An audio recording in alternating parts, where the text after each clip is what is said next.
News of the Times, the Sheffield poisoning case, the artist, the housekeeper, and the fatal fowl. 1881. Sheffield, 1881. On a cold December afternoon in Sheffield, a respected artist sat down to a simple dinner, a fowl, some onions, and a little thyme, and within minutes he was fighting for his life. Beside him, his housekeeper collapsed, gasping for breath. Neighbours heard panic from the kitchen, and when the doctor arrived, the sink was running, the grate lifted, and the evidence quite literally being washed away. Before he died that night, Thomas Skinner whispered 3 words that ignited an entire city. "I am poisoned."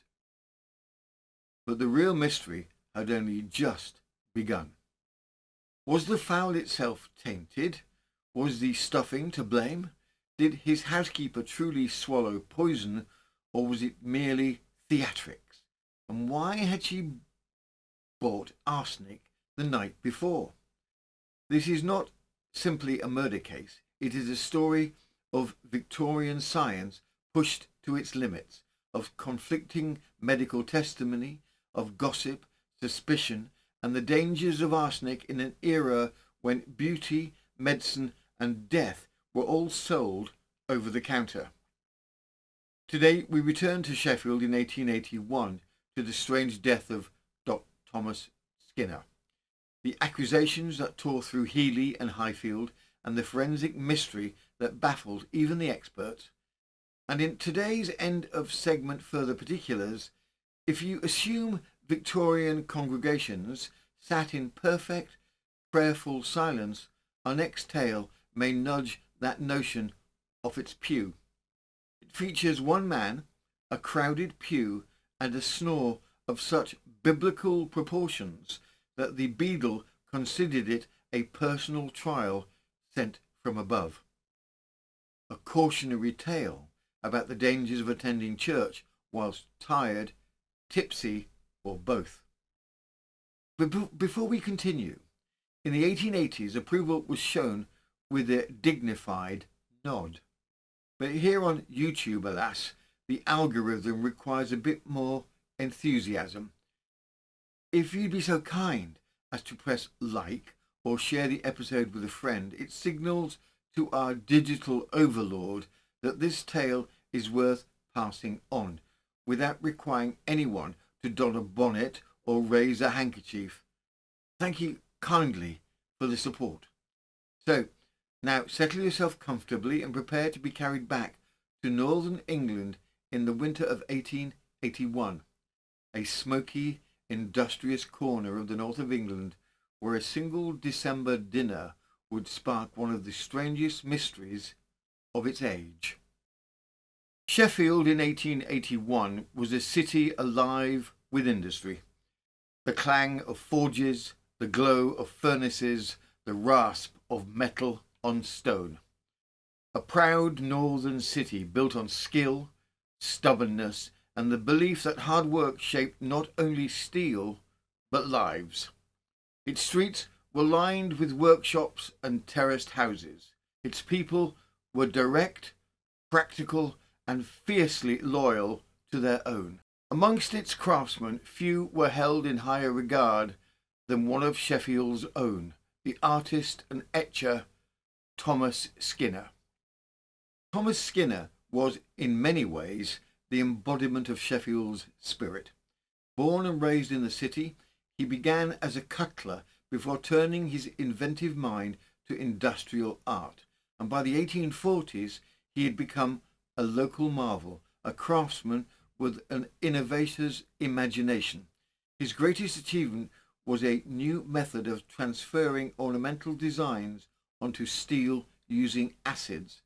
It replaced slow, costly hand engraving and allowed Sheffield manufacturers to produce beautifully decorated cutlery and silvered goods precisely at unprecedented speed.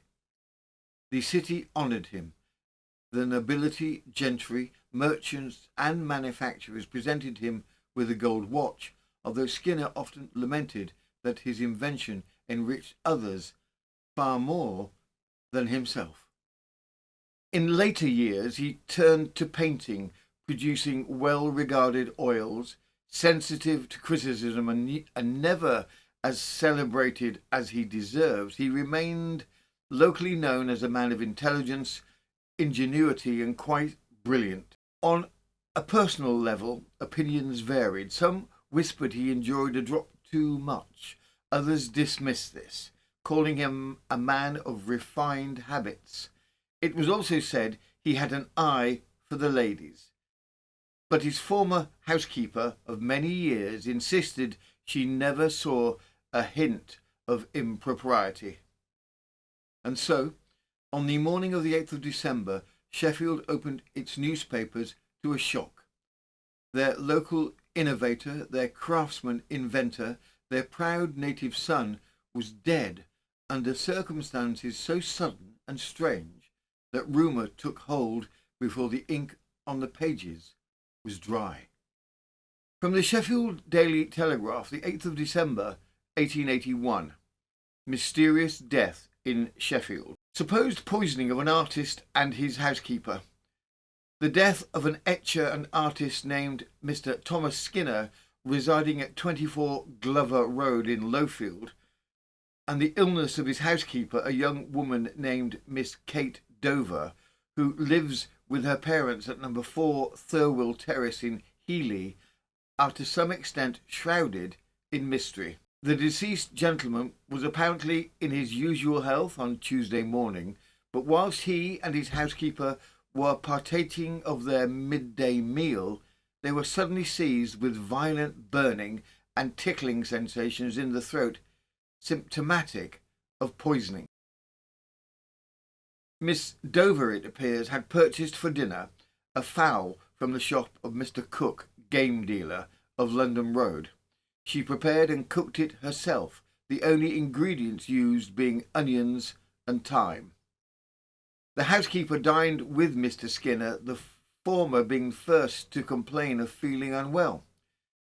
Directly afterwards, Mr. Skinner was similarly seized and both began to vomit. Becoming worse, a medical man was sent for, and ultimately the services of Dr. T. W. Harrison of Cemetery Road were secured. To Mr. Skinner, who was evidently more seriously ill than his companion, the doctor found it necessary to apply the stomach pump, but Mr. Skinner gradually sank and died at 8:30 the same evening. Miss Dover rallied and seemed to be almost her usual self when she left the house to go to her home, which she had done every night. Between 4 and 5 o'clock yesterday morning, however, the young woman was again taken unwell, and the assistance of Dr. Holmes and afterwards of Dr. Harrison were procured.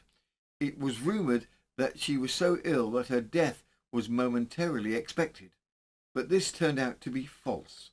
Miss Dover is certainly very unwell, but the medical gentlemen do not anticipate any serious result. The members of her family on her father's side are subjected to attacks of hysteria, and it is believed that Miss Dover's illness is really the result of violent hysterics. The precise case of Mr. Skinner's death cannot be ascertained until a post-mortem examination has been made, but Dr. Harrison states that externally there is nothing to show that the deceased had been poisoned. Various theories have been propounded as to the poison having been in some way introduced into the meal, one being that some of the liquids used in his art might accidentally have got into the ingredients used in preparing the fowl, but this is shaken by Miss Dover's statement that there was no poisonous acid anywhere about the kitchen. When Miss Dover went to purchase the fowl, she asked Mr. Cook to remove the entrails. This he did, and he and his family had cooked and ate the liver, the heart, and the gizzard as part of their dinner without experiencing any ill effects. Inspector Bradbury of the Highfield Police was promptly communicated with, and he and Detective Officer Womack proceeded to the house to institute the necessary inquiries prior to the inquest. A few minutes before Mr. Skinner succumbed, he said, "I have been poisoned." The truth of this dying statement has yet to be verified, but for the present the supposition is that Mr. Skinner was by some means the victim of poison. Meanwhile, the police are thoroughly investigating the case, which certainly does present somewhat the character of a mystery. The remains of the fowl and the potatoes of which the deceased and Miss Dover partook were removed by Dr. Harrison for the purpose of analysis. Miss Dover had been about 15 months in the employ of the deceased, who had been a widower for some 6 years. Mr. Skinner had but few relatives living, one sister residing in Sheffield and another being in Pittsburgh in the United States. The onions, it may be remembered, were sent to Mr. Skinner by a former housekeeper who had herself received them as a present. Knowing that Mr. Skinner was exceedingly fond of this vegetable and that those she had received were exceptionally fine, she made it a point to take care he should have several of them. They were a week in the house before they were cooked, and then they were used for stuffing for the fowl. Miss Dover says that after eating part of her dinner, she felt a hot, prickly sensation in her mouth, a feeling which is usually considered evidence of poisoning by strychnine. On the other hand, it must be stated that Mr. Harrison, the surgeon, believes that she is suffering not poisoning, but from hysteria. Today, a post-mortem examination of the body will be made, and the results will afterwards be made known at the inquest. Kate Dover was 28, lived with her parents only a short walk from Glover Road, and was already well known in the district long before the tragedy placed her name in print. In Heeley, she was spoken of as the Heeley Beauty, the Belle of Heeley, even the Heeley Queen, titles she wore with quiet satisfaction. Her complexion was strikingly pale, almost unnaturally so, and later there would be whispered questions about the possibility of her using arsenic to help maintain it. She had previously kept a small shop, and although capable in many respects, housekeeping was not one of her strengths. The house on Glover Road was said to be untidy until her care, certainly far less orderly than it had been under the former housekeeper, a competent woman who remained on good terms with Mr. Skinner after her own marriage. That same former housekeeper recalled that Skinner had complained more than once to her of Miss Dover's habits, particularly her tendency to take items out of the house and not return them. She urged him to dismiss her. Yet he kept her on. Many believe the reason was simple. At 65, the widowed artist seems rather taken with the beautiful Miss Dover. Nothing improper was ever witnessed, but innuendo would later circulate at the inquest, suggesting a closer, although entirely unproven, understanding between them. Kate herself was known to be vain of her appearance and deeply attached to her mother. To the people of Heeley she was a familiar figure, admired, talked about, and very much noticed wherever she went. And it was this same young woman who would soon stagger from Skinner's house in distress, suddenly transformed from housekeeper and supposedly fellow victim into the central figure in a mystery that would grip the whole city. From the Sheffield Daily Telegraph, the 9th of December, 1881, the mysterious death at Lowfield. remarkable disclosures. Very serious and important information was obtained yesterday in connection with the strange death of Thomas Skinner, aged 65, etcher and artist of 24 Glover Road in Lowfield. On Monday evening, shortly before 8 o'clock, Miss Dover, it has been ascertained, went to the shop of Mr. Hewitt, the chemist, in London Road, and there asked the assistant, Mr. Harding, for 2 pennies worth of arsenic. Mr. Harding declined to supply it until she had complied with the provisions of the sale of poisons, which require that the entry of the sale be made in a book, and it should contain her signature, and also that of a witness, as well as set forth the purpose for which it had been obtained. Miss Dover, who was not at all disconcerted by the refusal, left the shop and proceeded to the premises of Mr. William Wood, butcher, to whom she said, "Mr. Wood, will you come and do me a favour?" Mr. Wood, who only knew her as a casual customer, asked what she wanted him to do. "I want you to sign to get me some poison." Mr. Wood told her frankly he did not care about doing that, and Miss Dover, who was exceedingly cool and collected throughout, laughed and said, "Why, you don't think I'm going to poison myself, do you?" Mr. Wood said he hoped not, and as she asked as a favour, he did not like to refuse, but as he was not very eager about it, Miss Dover added, "I want it for colouring artificial flowers. I've got a basket of flowers in for Christmas, and I must have them done directly." Mr. Wood, believing her story, accompanies her to Mr. Hewitt, where Miss Dover asked for 2 pennies worth of arsenic. The assistant produced a book in which he entered the demand, then asked her what she wanted it for, and she replied, "To colour artificial flowers." She signed the book in her own name, and Mr. Wood certified as a witness to the sale. When Miss Dover asked Mr. Wood to be the witness, she told him that he had usually gone to Mr. Marshall, who keeps a refreshment shop a little further on. Mr. Wood afterwards inquired as to the truth of this statement, and he confessed to feeling a little uneasy when he ascertained that Mr. Marshall denied that he had ever done anything of the kind. But of course it never occurred to Mr. Wood any more than it would to any other gentleman thus casually asked to favour a customer that the arsenic was wanted for any other purpose. Another sale of poison has also been similarly traced. A little girl named Booker, living at Hemsley, presented herself on the previous Saturday at Mr. Leroyd's branch establishment at London Road and asked for 3 pennies worth of laudanum and 3 pennies worth of chloroform. Mr. Leroyd knew his business too well to supply to a girl in this loose fashion and required that a note should be presented. The girl left and afterwards brought a note.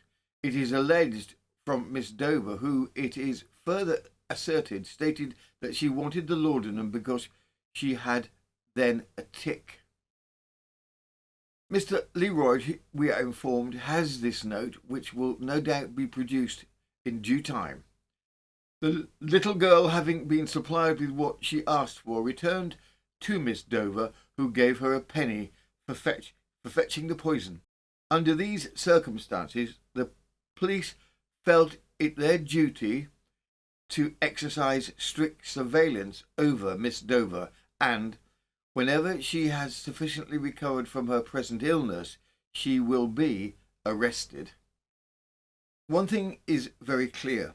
The fowl in itself, purchased from Mr. Cook, poulterer in Highfield, had nothing to do with the death of Mr. Skinner. Mr. Cook is a most respectable dealer who is scrupulously careful with his wares, and in respect of this very fowl, the parts removed at Miss Dover's request were eaten by himself without any evil effects whatever. It is not known as yet whether Miss Dover was making it the habit of making artificial flowers. It is possible she may have earned some money in this way, because we are reliably informed that her wages as a housekeeper are fully 6 months in arrears, and that she was frequently hard pressed for money. So much so, indeed, that she had to borrow dresses from neighbours in which to go out with the deceased. On her removal home, Miss Dover was stated to be exceedingly unwell, and her parents, who live at Thirlwell Terrace, insisted on her being secluded and kept perfectly quiet.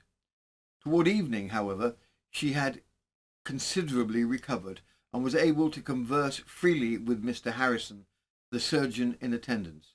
Mr. Holmes, the surgeon, who saw her Tuesday night on her arrival at her father's house, found that her illness was the result of nothing more than hysteria.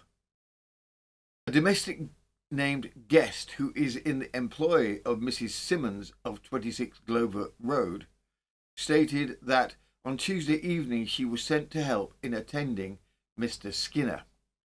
Whilst Mr. Harrington was interrogating Miss Dover, Mr. Skinner, who was lying on his bed, was waving his hands wildly, and the girl, Guest, was told to hold his hands, and this she did. Mr. Skinner was moaning and was apparently in great pain. When Guest went into the bedroom, Mr. Skinner looked towards her, but did not apparently recognise her. Mr. Skinner evidently knew he had eaten something which had better be permanently ejected, hence him sending for a tincture of lobelia, but nothing could save him. Whatever caused his death was not so speedy in its operation as to save him from terrible pangs, it being 8 o'clock when he died a cruel death, and thus terminated his life. And so the neighbourhood held its breath. The inquest, everyone hoped, would finally answer the questions whispered from Glover Road to Thirlwell Terrace. Had Thomas Skinner been poisoned? Was his housekeeper a second victim, or the hand behind the deed? Had the celebrated Heeley Beauty prepared a fatal meal and then staged her own distress? No one knew, but the whole of Sheffield waited for the coroner to begin. From the Sheffield Daily Telegraph, the 10th of December 1881, suspected poisoning at Lowfield. The inquest. The excitement attended upon the painful death of Mr. Thomas Skinner, etcher and artist, who expired last Tuesday at his residence after partaking of a fowl cooked for him by his housekeeper, does not seem to diminish. It is the talk of Highfield, Lowfield and Heeley, and is a subject of interest throughout the whole town. At present, though the official investigation of the coroner has been opened, there are many circumstances which are as yet unpublished, and which, in the interests of justice and fair play, it is not desirable to make public just yet. Mr. Skinner, whose tall figure, erect as a poplar, was well known in the Highfield district, and he was in his usual health up until Tuesday last at about 12:30 o'clock. Then he was suddenly seized with violent pain while at dinner, which consisted of a fowl stuffed with onions. The account originally given was that the housekeeper, whose full name is Felicia Dorothea Kate Dover, was first taken ill and had to retire, and that afterwards Mr. Skinner was attacked. But that as it may, one point is clear. Mr. Skinner was seized with illness of a most alarming character at 12:30 o'clock, and he had no medical assistance whatever until 2:30. During these 2 hours, the poison, or whatever it was which caused his illness, had time to get thoroughly into his system and to do its deadly business. Was Mr. Skinner wilfully or accidentally poisoned by anything in the food, or did he take poison himself, or was his death caused by an acute attack of biliousness caused by overeating such injudicious food for bilious subjects like himself as onion stuffing. These are all possible theories. The onions. On Friday the 2nd or Saturday the 3rd, a former housekeeper received from a distant friend a number of onions, potatoes and apples. This housekeeper, who is respectable a married lady, remained on friendly terms with her former employer, and knowing his partiality for onions, she sent him a portion of what she had herself received. On Monday at about 12 o'clock, a little girl named Charlotte Mary Booker, living with her parents at 3 Wellhead Road, was accosted in the streets by Miss Dover, who asked the girl to get her 3 pennies worth of laudanum and 3 pennies worth of chloroform. The girl, who was known to Miss Dover, readily consented and went to the shop of Mr. Leroyd, the chemist and druggist, who very properly declined to serve her on a mere verbal request. The girl returned to Miss Dover and said she could not get the stuff without a note. Miss Dover wrote a note to say the laudanum and chloroform were required for tick, and the girl went back to the chemist, who gave her what she wanted and retained the note, which is still in his possession. The girl gave the laudanum and chloroform to Miss Dover, who rewarded her with a penny for going on the errand. On the same day, shortly before 8 o'clock in the evening, Miss Dover herself appeared at the shop of Mr. Hewitt, chemist, of London Road, and asked to be supplied with 2 pennies worth of arsenic. The assistant, Mr. Harding, declined to do so without a witness. She left the shop and succeeded in getting Mr. William Wood, the butcher, to sign for some arsenic, which she wanted, she said, to colour some artificial flowers she had to get finished by Christmas. She repeated this story to the assistant. She signed the book in her own name, and Mr. Wood also certified the sale by appending his signature. Miss Dover, who had been exceedingly cheery and chatty during the whole business, left with her arsenic. There was also confusion and some quiet gossip about Miss Dover's finances. One source claimed her wages were always paid weekly, others insisted she was months in arrears. Adding to the uncertainty, a man reportedly picked up a cheque in the street made out to Miss Dover for £10, signed by Mr. Skinner. It was several weeks old and had never been cashed. Police noted that the amount appeared faintly altered, as though someone had once intended to raise the figure to £40. Nothing was ever proved, and the cheque was ultimately excluded from the later trial. But in those early days it added yet another uncomfortable question to the growing list surrounding Miss Dover. One small but telling detail emerged at the inquest. Although Kate Dover told the chemist he needed arsenic to colour artificial flowers, no one, including Emma Bolsover, ever saw a single artificial flower in the house. And this was not the only sign that Miss Dover's affairs were less orderly than she liked to claim. Another detail disturbed many at the time, and still does. 3 days before Skinner fell ill, Kate Dover had already sent for the loan of a mourning dress. Not a black dress for social wear, but a funeral dress. Skinner, meanwhile, was perfectly well. No illness, no decline, no ordinary reason to prepare for a death, unless, of course, one expected or intended that a death was coming. For Victorian jurors, this single detail carried a weight no chemical analysis could rival. From the Sheffield Daily Telegraph, the 12th of December, 1881, the suspected poisoning at Lowfield. Further particulars. The mourning dress loan.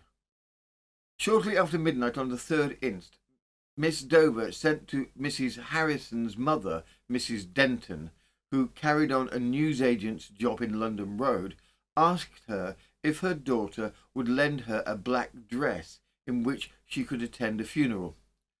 On Sunday, Kate Dover sent a little girl to Miss Harrison with a note in which she asked for the loan of a black dress and offered to pay 2 shillings and 6pence for the favour. Mrs. Harrison lent her the dress, which was composed of cashmere with black satin trimmings, on the condition that it was returned in 2 hours. She did not return it in the time agreed upon, but on Tuesday sent a note in which she said that Mr. Skinner had unfortunately spilt a glass of wine over the dress, and she would make the damages good. Upon this, Mrs. Harrison went to the house in Glover Road between 6 and 7 at night, and on knocking on the door, Mrs. Dover, Kate's mother, appeared, and in obedience to her summons, Miss Dover was put in an appearance. The latter at once commenced to tell Mrs. Harrison that both Mr. Skinner and herself had been poisoned. Miss Dover added, "I have been very ill indeed," but Mrs. Harrison could notice nothing unusual about her except that she seemed flurried. The house was then full of people who were in a great state of excitement. Mrs. Harrison demanded that her dress should be given back to her, and Miss Dover replied that she could not take it off before all the company. Mrs. Harrison, after talking in the passage with the woman for over half an hour, went to the police station at Highfield and saw Detective Officer Womack, to whom she related what had been told her. He returned with her to the house, and Miss Dover, without the slightest hesitation, commenced pulling off the dress, reassuring the officer with the remark that she had another underneath it, and Mrs. Harrison, having got her property, left the premises. At that very moment, Mr. Skinner was lying in the pangs of death upstairs, and had already been under medical care for 4.5 hours. As the public waited for the results of the chemical tests, speculation ran unchecked through Highfield, Lowfield, and Heeley. Attention turned sharply to Kate Dover and the small but troubling trail of poison purchases she had made in the days leading up to Mr. Skinner's collapse. Whispers grew louder, questions multiplied, and when the scientific evidence finally arrived, it was unequivocal and deeply unsettling. From the Sheffield Daily Telegraph, the 17th of December, 1881, the supposed murder of Mr. Skinner, the inquest, the arrest of Miss Dover, the defence. The poisoning case has now passed out of the region of mystery, so far at least as the fact of poisoning is concerned. The professional evidence adduced yesterday made very clear that Mr. Skinner died from the effects of arsenical poisoning. By whom the arsenic administered is another question, and in the present unfinished stage of the inquiry would be unjust to press that question very closely. Yesterday afternoon, Miss Dover, who had repeatedly expressed her desire to attend the inquest and assist in clearing up the circumstances of Mr. Skinner's death, was removed from her father's house in Thirlwell Terrace in Heeley, in the custody of Police Constable Prosser, assisted by Police Constable Dickinson, who had been on duty there since Wednesday.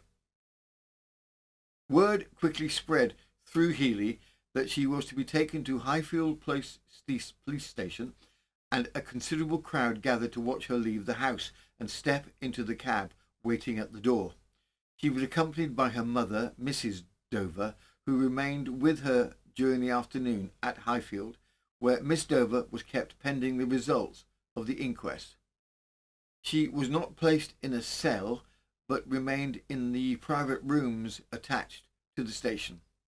Inspector Bradbury formally charged her with the murder of Thomas Skinner on the 6th instance by administering arsenic. Acting on her solicitor's advice, Miss Dover confined herself to a simple denial. "I am not guilty," she said. then turning to Inspector Bradbury added, "How can you suppose I could do such a thing?" The nature of the case for the prosecution is not difficult to understand. It is, briefly, that arsenic was employed in the preparation of the fowl for dinner on the 6th inst. Witnesses proved the purchase of the arsenic by Miss Dover, who herself admitted to the police that she had cooked the fowl, which made herself ill and caused Mr. Skinner's death. Under these circumstances, it became interesting to ask what the other side of the story may be, for it should never be forgotten that as yet we have only heard one version, and that the version is against the prisoner. It may be useful at present to mention that Miss Dover is believed by her friends to have a complete answer to the charge. They say she fully admits purchasing the arsenic at Mr. Hewitt's, but asserts that she did so at the express desire of Mr. Skinner, who, she says, was waiting for her at the old toll bar at Heeley. Immediately on leaving the chemist's shop, where she certainly conducted herself in the most frank and open manner, the very reverse of what might be expected in a person contemplating poisoning, she went to the appointed place where she met Mr. Skinner. He asked whether she had procured the poison. She replied that she had. He then inquired how she had obtained it, and she told him she had signed it for in the usual manner. "Why do you not mean to say you have signed for it in your own name?" exclaimed Mr. Skinner. "I did," replied Miss Dover, whereupon he expressed surprise that she should have been so foolish. It is said that she then gave him the packet of arsenic, which he put in his pocket, and that she never saw it again. Her friends advanced the theory that if Mr. Skinner was poisoned accidentally, he did it himself, either wilfully or inadvertently, since he alone had the arsenic after she handed it to him at Heeley Toll Bar. She, they asserted, knew nothing of it hereafter. This account is widely different from her earlier suggestion, casting suspicion on the former housekeeper, and it is only fair to remember that such a remark may have been made without due thought. As the next day of the inquest opened, the testimony everyone had been waiting for at last arrived. There was no doubt now. Thomas Skinner had died of arsenic poisoning, and not a trivial dose, but an amount sufficient to kill 8, perhaps 10 people. Equally troubling was another point the jury could not ignore. The packet of arsenic Miss Dover had purchased only days before, ostensibly to dye artificial flowers, had vanished completely. No one could say where it was and gone. No one could explain how it disappeared. And so the inquest resumed. The inquest. The coroner proposed to take the medical evidence first, as this would give the jury some idea as to what they had to inquire into. Dr. James Walter Harrison was the first medical witness. He testified at 2:30 on the afternoon of the 6th of December. Kate Dover arrived at his surgery in great agitation, insisting that Mr. Skinner had been poisoned, and at that moment she said nothing about being ill herself. Harrison went immediately to Glover Road. The house, he said, was in great disorder, the things upside down. Skinner was vomiting into the sink, while Kate told him, "I believe we have both been poisoned." She insisted their dinner had consisted of nothing but a fowl, onions and thyme, and stuffing. An unusual combination, Harrison thought, but possibly enough. Skinner was sufficiently violently sick, and a burning sensation in the throat. Kate also complained of burning, although Harrison noted that she appeared more excited and hysterical than genuinely unwell. When he asked her about the food, she produced a small pie dish with stuffing and the remains of the fowl. Harrison returned briefly to his surgery for medicines. When he came back, the kitchen sink was running freely, the grate removed, water washing away most of the vomit. He was unable to collect any substantial amount at the time. Skinner grew steadily worse, his pulse weak and irregular, his skin cold and clammy, his extremities mottled. By early evening, Harrison concluded he was suffering from collapse brought on by a metallic irritant poison. He sent for the police. Skinner died at 20 minutes to 9. After his death, Harrison and Detective Womack searched the kitchen and gathered whatever remained of the meal: the fowl, the stuffing, a potato, peelings, some beer, and a small quantity of vomit. Several items were handed to them directly by Kate.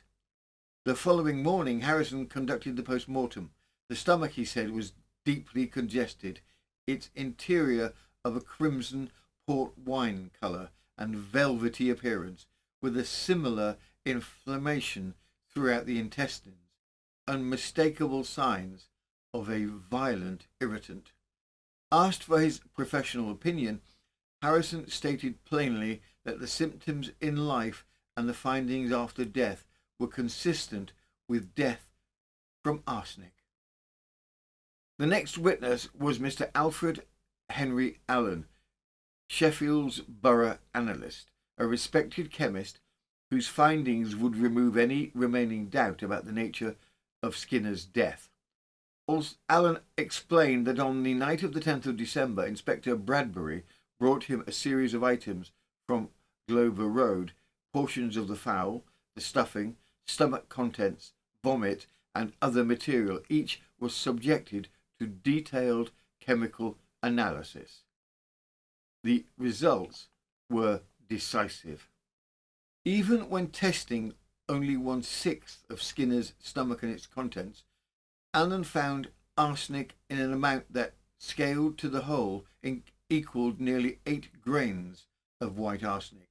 In Victorian toxicology, 1 grain was considered dangerous. 2 or 3 could be fatal.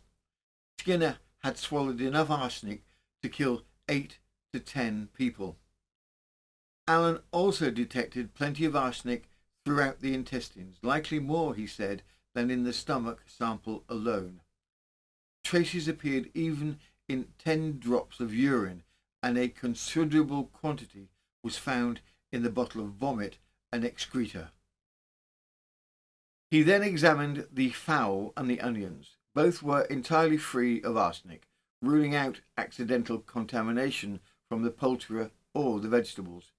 But in a jar labelled "stuffing of onions," etc., given to me by Kate Dover, he found arsenic yet again, a further 3 1/4 grains in the portion remaining after analysis. Taken together, Allen's findings left no room for doubt. Thomas Skinner had died from a heavy intentional dose of arsenic, and the stuffing supplied by Miss Dover, at least in the sample handed over, contained a significant quantity of it.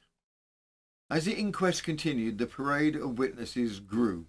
The prosecution called a steady succession of familiar names: Mr. Wood, the butcher, who had witnessed the arsenic purchase, the 2 chemists, the former housekeeper, Emma Bolsover and the servant Guest, and even the little girl sent for laudanum and chloroform. Piece by piece, their accounts formed a tight web of circumstantial evidence, small details, curious errands, inconsistencies, and troubling purchases, all pointing in one direction, although none conclusive on its own. By the time every witness had spoken, the room was thick with speculation. The medical findings were clear, the motive was not. And so all eyes turned to the coroner, whose duty it now was to lay out the competing theories and guide the jury toward their decision. The coroner began his summing up by reminding the jury that the case was now entirely in their hands. The evidence, he said, ranged from the trivial to the significant, but their task was straightforward. What caused the death of Thomas Skinner, and did anyone cause or hasten it? Most of the evidence was circumstantial, he noted, but that did not make it unreliable. Circumstantial evidence, when consistent, could be as strong as direct proof. He then reviewed the key facts.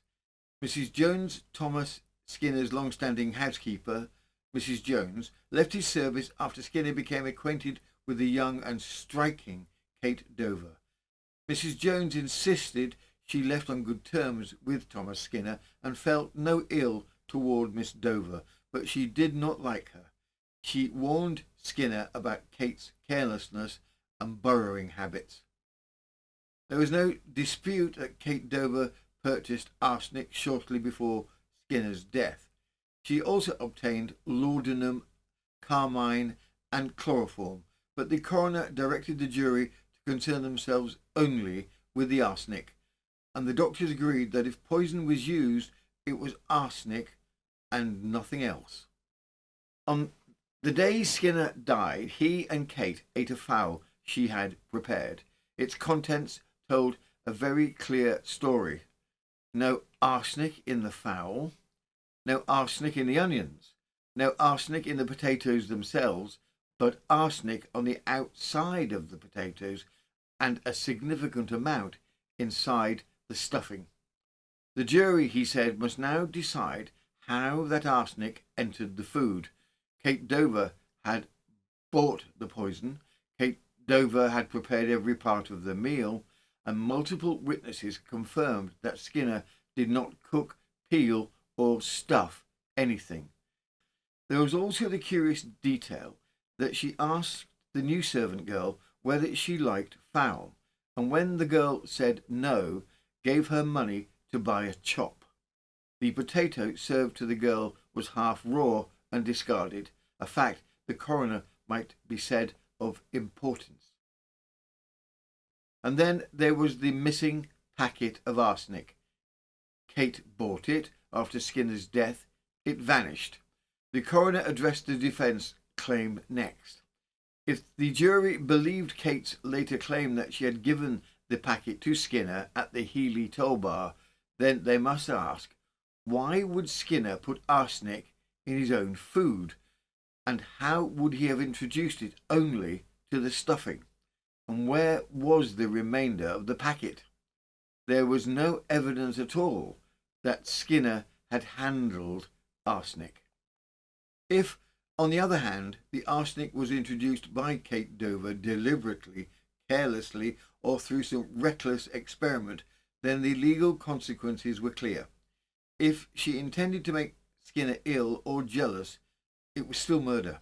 If she intended only mischief or panic, it might be manslaughter. If she introduced it accidentally, then the death was accidental. But if she knowingly placed arsenic in food she expected Skinner to eat, that was murder beyond doubt. And if she knowingly placed arsenic in food she expected Skinner to eat, that was murder beyond doubt. The coroner ended by reminding the jury that one fact stood beyond dispute. Thomas Skinner died from arsenic poisoning. The only question was how did it enter his meal and whose hands had introduced it. After rereading the medical evidence in full, he released the jury to deliberate. The verdict. At 7:45, the room was cleared and the jury considered their verdict. At 9 o'clock, the public were readmitted, the jury having consulted together an hour and a quarter. The coroner having taken his seat, the jury returned a verdict of wilful murder by Miss Kate Dover. Although Kate Dover appeared taken aback by the jury's verdict of wilful murder, she did not seek and sink into despair. If anything, she seemed buoyed by the belief that the coming trial would clear her name. While awaiting the next stage of proceedings, she turned to the newspapers with remarkable energy. Open letters appeared in her name, addressed to her father, her mother, and to the public, insisting on her innocence and portraying herself as a young woman unwittingly entangled in the affairs of an older man. She claimed she had brought the arsenic only to please him, not understanding what he wanted it for, and hinted that Skinner had even spoke of marriage, a suggestion meant to underline that she had no motive to wish him harm. It was, in its way, a shrewd move. For all the evidence of arsenic, the prosecution had yet to establish a convincing motive of why Kate Dover would have wished Thomas Skinner dead. When the case finally reached the Leeds Assizes, there was little in the way of surprise. Most of the prosecution's evidence had already been laid bare at the inquest: the poison purchases, the missing packet, the stuffing, the conflicting accounts, and the overwhelming chemical proof of arsenic. The trial became in many respects a second hearing of the same story, only longer, more formal, and more exhausting. Kate Dover did not alter her defence. She repeated calmly and consistently that she had purchased the arsenic at Mr. Skinner's request, handed it to him at the old toll bar, and never saw it again. She implied he had been almost pleased at the acquisition, and that what followed must have been some terrible accident of his own making. Witness after witness was called: the chemists, the butcher, the former housekeeper, the servant girls, each rehearsing the details already familiar to the public. The evidence formed a tight net of circumstance, but still no clear motive. By the time the barristers had finished, the key question remained exactly where it had stood at the inquest: who had placed the arsenic in the food? And with that lingering uncertainty, the judge began his summing up. At the Leeds Assizes, the judge opened his summing up with the central difficulty: for all the hours of testimony, the case remained almost entirely circumstantial.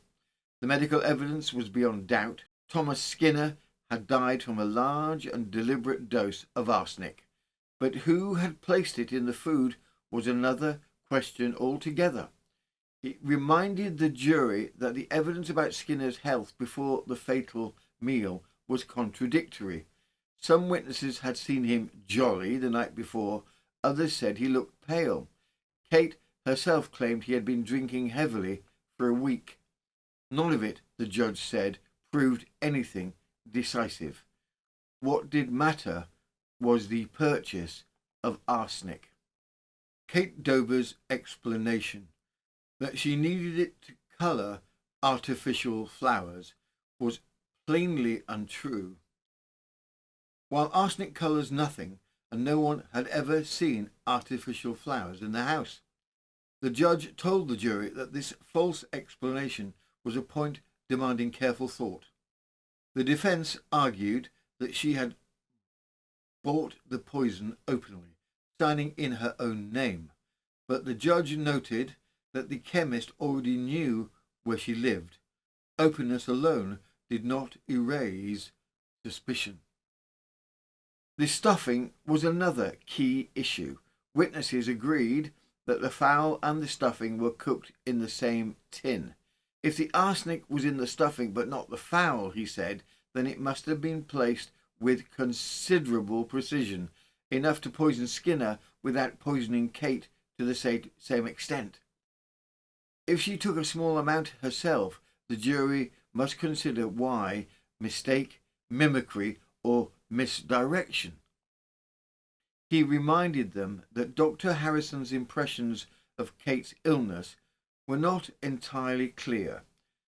Though the doctor had been placed in a difficult position, and the jury must weigh his evidence fairly. Then came the matter of the missing packet of arsenic. When Inspector Bradbury asked Kate whether anyone in the house, she replied, "None that I know of, despite having bought some the previous day. The packet has never been seen since. He then turned to motive, the weakest part of the Crown's case. The prosecution had suggested none. If Kate Dover had wished to kill Skinner, why? She herself said he intended to marry her. Nothing showed discord between them, and no quarrel was proven on the day of the poisoning. It was, the judge said, very difficult to say what motive could be suggested. Yet the physical facts remained. Arsenic was in the stuffing. Arsenic was found on the skins of the potatoes. None was found in the fowl or onions. And only one person prepared the meal, Kate Dover. The defence urged another theory, that Kate had introduced the arsenic not to kill, but to make Skinner ill enough to turn him against Mrs. Jones, the former housekeeper, by stirring jealousy or suspicion. If the jury believed this, the appropriate verdict might be manslaughter. If they believed she had placed the arsenic intending murder, then they must find her guilty of murder. And if they believed the poison had been introduced accidentally, or that neither side's theory held, they must acquit her. Skinner had undeniably died from arsenic taken in the stuffing prepared by the prisoner. But what her intention had been, mischief, jealousy, murder, or none, was for the jury and the jury alone to decide. The verdict. The jury retired at 2:07 and returned in court 4:05, having taken nearly 2 hours to consider their verdict. Do they find Felicia Dorothea Kate Dover guilty or not guilty? The foreman of the jury replied, guilty of manslaughter. Although relieved to have escaped a verdict of murder, Kate Dover seemed genuinely stunned when the jury declared her guilty of manslaughter. She had clung throughout the trial to the belief that she would be fully acquitted, or at least, worst, faced a light punishment. But the law, as she was about to discover, had very different ideas. When she was brought up for sentencing the following morning, she expected, even her supporters expected, a term of a few years. Instead, she was about to hear a punishment so severe, so utterly beyond anything she had imagined, that it would bring the entire courtroom to a standstill.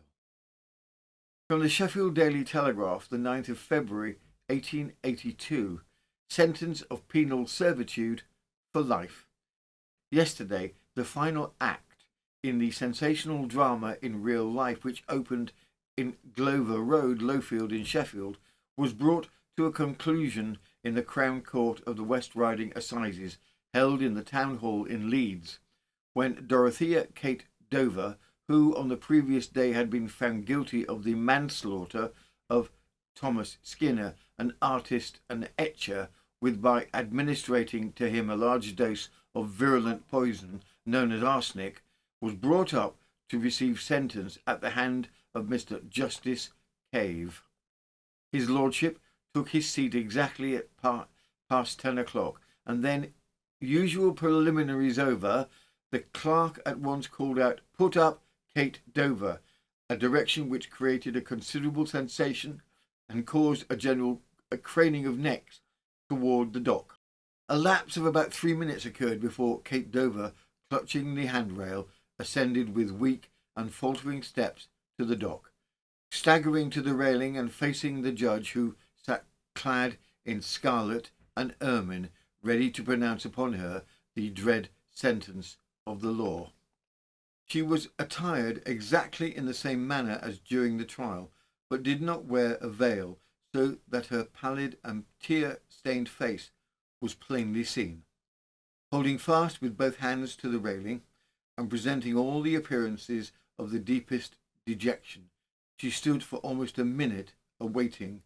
Then, amid perfect silence, the clerk of arraigns said, "Kate Dover, you have been found guilty of the manslaughter of Thomas Skinner.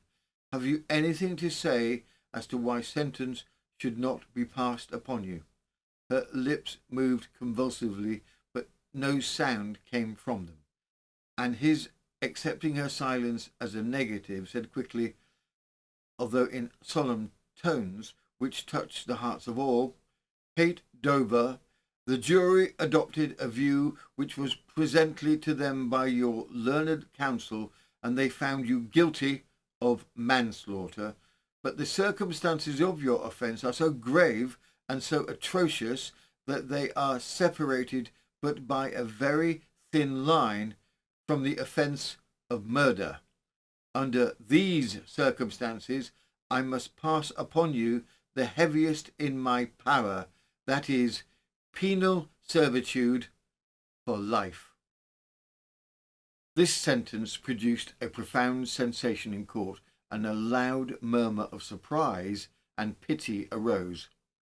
Before it had subsided, Kate Dover, who for a moment had stood gazing in a state of stupefaction at the learned judge, released her hold upon the railing and tottered towards the warders and female attendants who stood at the top of the steps, but she had scarcely moved more than a couple of steps before her head fell upon her breast, and she dropped upon the floor like a stone with a loud thud, and in a complete state of collapse. The attendants rushed forward and lifted up the fainting woman. They experienced considerable difficulty in doing so, for she lay motionless and heavy as if she was dead. One of the male warders put his arms around her waist and, partly carrying, partly dragging, conveyed her with the help of others down the steps. This totally unexpected occurrence, of course, created intense excitement, and the decorum of the court for the moment was entirely upset, but the ushers soon obtained order. Then could be heard pitiful cries proceeding from Kate Dover as she was being taken into the room under the dock, and the words sounded like "Justice! Justice!" followed by sobs. Epilogue. Kate Dover did not spend the rest of her life behind prison walls. After years in the female convict prisons of Wakefield and Woking, she was quietly released in 1901 with no fanfare, and she slipped back into South Yorkshire and lived with her sister in Rotherham until a different sort of confinement, obscurity. She never married. She was never offered any explanation for the arsenic, the stuffing, or the contradictions that had baffled doctors, chemists, and jurors alike. And in March of 1925, more than 40 years after Thomas Skinner's death, Kate Dover died of bronchitis and heart failure at the age of 69, her name long forgotten by the public who once packed courtrooms to see her. And she never confessed. Further particulars. And now, after arsenic, accusations, and an unfortunate fowl, we move to a rather different menace to public safety, one encountered not in the kitchen, but in the pews. For while Mr. Skinner's case proved the limits of Victorian forensic science, our next gentleman tests the limits of Victorian patience, particularly the patience of anyone attempting to hear a sermon. From the Morning Herald, the 1st of July, 1830. Yesterday, a decently dressed man, who gave his name as George Gunn, was charged with disturbing the congregation at St. Bride's Church on Sunday morning last by snoring so loudly as to prevent all those who happened to be near him from hearing a single word that was uttered by the minister. One of the beadles said that the defendant entered the church soon after the commencement of the service in a state of intoxication, and placed himself on a seat that was only calculated to accommodate 2 persons, and was already occupied by that number. He, however, refused to move, and, to avoid a disturbance, he was left in peaceable possession of the seat. But he had not occupied it 2 minutes before he fell asleep and began to snore in the loudest and least harmonious manner possible, so as to distract the attention of all around him from the service that was going on.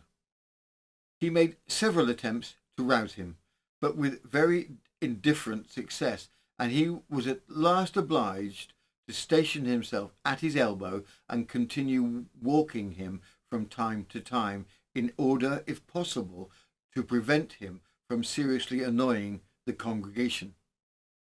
In this agreeable manner he was occupied for some time, but at length the evil reached such a height that he was compelled to remove the defendant and take him to the watch-house. Sir John Paring said he thought this was hardly a case within his jurisdiction, as the offence was committed in the church. The defendant ought, perhaps, to be handed over to the ecclesiastical court. Here Mr. Michael Scales, the common councilman who was waiting in the office, held up his hands in an imploring manner and said, "Oh, pray, don't, Sir John. I can assure you, you had much better hang him at once." Sir John appeared to be induced by Mr. Scales' entreaties not to transfer the defendant to a place where such frightful consequences were to be apprehended, and asked Mr. Gunn what he had now to say in his defence. Mr. Gunn's defence. Mr. Gunn said that neither the education he had received nor his habits subsequently had been such as to dispose him to be guilty of any impropriety in a church. He was very much fatigued, as he had walked to town from Sydenham that morning, but he denied that he could have been intoxicated, as all the liquor he had had on the way was one glass of ale which he had got at the Edinburgh Castle. The alderman considered that a night's imprisonment in the watch-house was a sufficient punishment for snoring even in a church, and the defendant was discharged. As he was leaving the bar, Mr. Scales advised him to be cautious how he went to church for the future. That concludes our episode for today. If you've enjoyed this investigation into Victorian intrigue, it would help us enormously if you tapped like, subscribed, or shared the episode with that one friend you know, the one who always says, "I'll just watch for 10 minutes," and then resurfaces 3 hours later with a theory about arsenic in the potatoes. Every click feeds the insatiable appetite of the YouTube algorithm overlord, who, if properly appeased, may graciously send this video out to fellow historical crime enthusiasts, rather than shelving us on the dusty back corner of a forgotten storage cupboard next to 3 disused mops and an unlabeled bottle of tincture. For daily, ad-free episodes and exclusive series, including our Mysterious Britain investigations and our historical nostalgia stories, which are essentially Victorian news feeds with better punctuation, do have a look at our Patreon home. The support there truly keeps the channel alive. News of the Times, historical crime at patreon.com. You've been watching News of the Times, and I am Robin Coles, time-travelling correspondent, wandering the cobbled streets of history with a pen, a notebook, and an inconvenient curiosity for the truth. With the last person out, please remember to gently mist Colin the cactus, our office mascot. He prefers lavender-infused organic mountain water and anything else, and he becomes judgmental. Thank you for watching, and until next time, stay curious.